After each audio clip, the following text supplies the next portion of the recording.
बिस्मिल्लाहिर्रहमानिर्रहीम। अस्सलाम वालेकुम।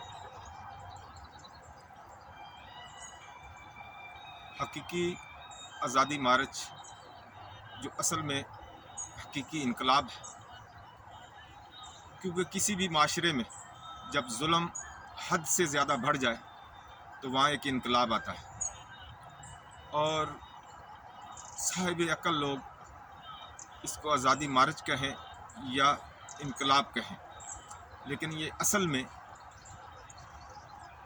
उन एलीट क्लास लोगों के ख़िलाफ़ एक हकीकी इनकलाब है जो 75 साल से किसी न किसी तरह इस जुल्म की चक्की में पिस रहे हैं। इस हकीकी इनकलाब को कोई रोक नहीं सकता।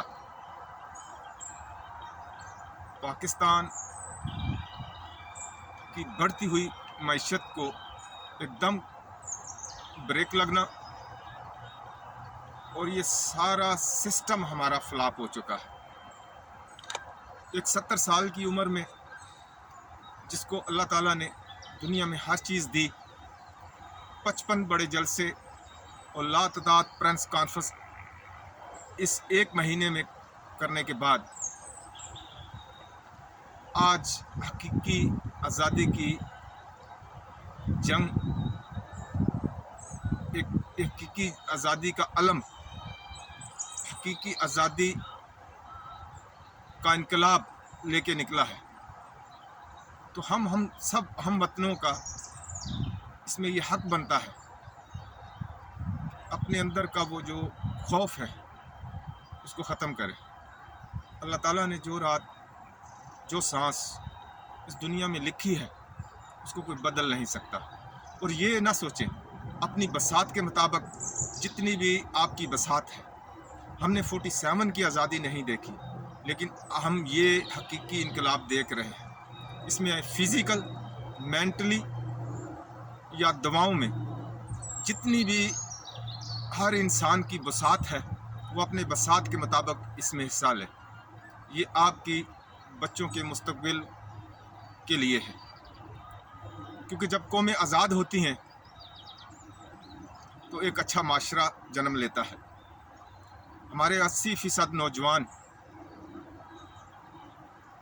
इतनी बड़ी बड़ी डिग्रियां लेके या तो किसी अम्बेसियों के बाहर लाइन लगा के खड़े हुए हैं या गैर कानूनी तौर पे बैरून मुल्क जाने के लिए तैयार हैं, जबकि तमाम तरक्की याफ्ता मुल्क ऑफिशियली तौर पे दूसरे मुल्कों में जाके काम करते हैं, वरना वो अपने मुल्क में रहना पसंद करते हैं।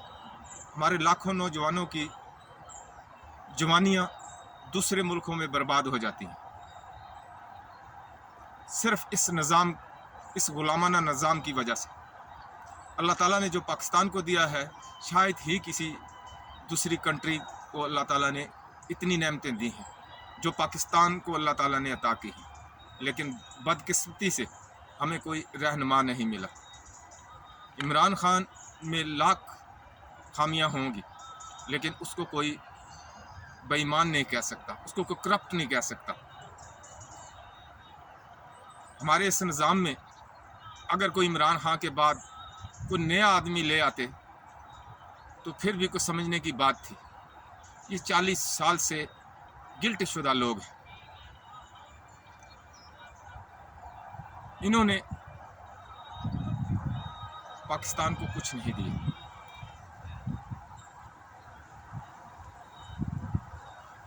इनसे किसी की ज़ाती दुश्मनी नहीं, ये हमारे मुल्क की बका की जंग है। इस जंग में हिस्सा लीजिए। जितनी भी इंसान की अपनी बसात है, उस बसात के मुताबिक अपने खौफ को दूर करें। ये ईमान का हिस्सा है। अगर इंसान में जहाद का अंसर नहीं है तो उसका ईमान ही मुकम्मल नहीं। तो इन छोटे छोटे माफिया से, इन छोटे छोटे फिरौनों से अपने आप को आज़ाद कीजिए, इसमें हिस्सा डालें और ये सोच के ना पीछे हटे कि हमारा किसी सियासी पार्टी से तल्लक नहीं है या हमें कोई इसमें फ़ायदा नहीं है या हमारा किसी सियासी पार्टी में हमारा कोई ओहदा नहीं है। अपने आप को इस चीज़ से आज़ाद कीजिए اس حقیقی انقلاب میں حصہ ڈالیے۔ اللہ تعالیٰ نے پاکستان کو بہت سی نعمتوں سے نوازا ہے۔ بیرونی طاقتیں اسی خوف سے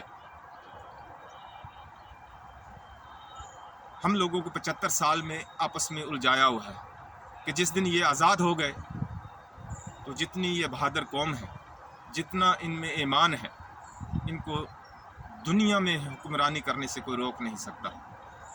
تو اس چیز کو سمجھیے۔ ہمارے 80% نوجوان ہیں۔ اپنے نوجوانوں کے لیے، اپنے بچوں کے لیے اس حقیقی انقلاب کا حصہ بنیے۔ ہمارا سسٹم گراس روٹ سے لے کے اوپر تک ایک غلامانہ سسٹم ہے۔ ہمارے نوجوان آپ کو مختلف جگہ پہ لوگوں کی سہولت کاری کرتے نظر آئیں گے۔ ہمارا جو سیاسی کلچر ہے، سہولت کاری کے بغیر آپ کو یہ گرانٹ تک نہیں دیتے۔ ہمارے سیاستدانوں کو اپنے حلقے کے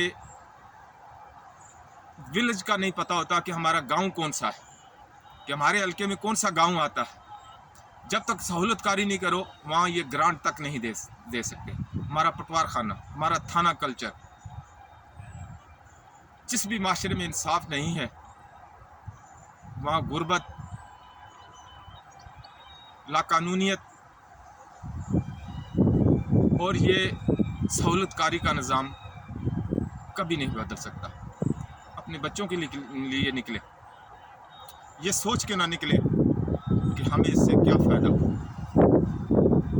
یا ہمارا کسی سیاسی پارٹی سے کوئی تعلق نہیں ہے، یا ہمارا کسی سیاسی پارٹی میں کوئی عہدہ نہیں ہے۔ اپنے ملک کے لیے نکلے۔ ہمارا سارا سسٹم ایک غلامانہ ہے، اور اس غلامی سے آزادی کے لیے ہمیں نکلنا ہوگا۔ ہمیں اپنی افواج سے بہت محبت ہے۔ ہمارا ہر شہر، ہمارا ہر گاؤں غازیوں اور شہیدوں سے بھرا ہوا ہے۔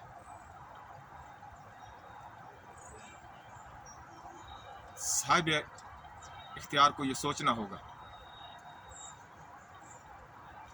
کہ اس 75 سال کی غلامی میں ایک چند ہزار ایلیٹ کلاس لوگ اس کو کیپچر کر کے بیٹھے ہوئے ہیں۔ ایسا نظام نہیں چل سکتا۔ اس نظام کو بدلنے کی ضرورت ہے، آپس میں مل بیٹھنے کی ضرورت ہے، ورنہ انتشار سے بیرونی طاقتیں فائدہ اٹھا سکتی ہیں۔ ہمیں آپس میں الجھنے کی بجائے اپنی غلطیوں کو درست کرنا چاہیے۔ ہمیں اپنے ملک کو بچانا چاہیے۔ ہمارے آباء و اجداد نے بہت قربانیاں دے کے یہ ملک حاصل کیا۔ تو اللہ تعالیٰ سے دعا ہے کہ اللہ تعالیٰ ہمارے ملک کو حفظ و امان میں رکھے، اور ہمارے آپس کے اختلاف اور ہمارے جذبہ امانی کو ایک اچھی سمت میں رواں دواں کرے۔ ہمیں ایک نئے سسٹم کی ضرورت ہے۔ ہمیں اسلامی فلاحی ریاست، اسلامی صدارتی انتخابات کی ضرورت ہے۔ جب تک اسلامی صدارتی انتخابات ہمارے ملک میں نہیں آتے تو ہم اسی طرح غیروں کے ملکوں میں دھکے کھاتے پھرتے رہیں گے۔ اسی طرح جو ہمارے اچھے لوگ ہیں، ارشد شریف جیسے شہید، ارشد شریف جیسے لوگ، ہم گنواتے رہیں گے۔ ہمیں اپنے پیاروں کو، اچھے اور سچے لوگوں کو بچانا ہوگا، ہمیں ان کا ساتھ دینا ہوگا اور ان کے مشن کو آگے لے کے جانا ہوگا۔ اللہ ہمارے ملک پہ رحم فرمائے. آمین. پاکستان زندہ باد.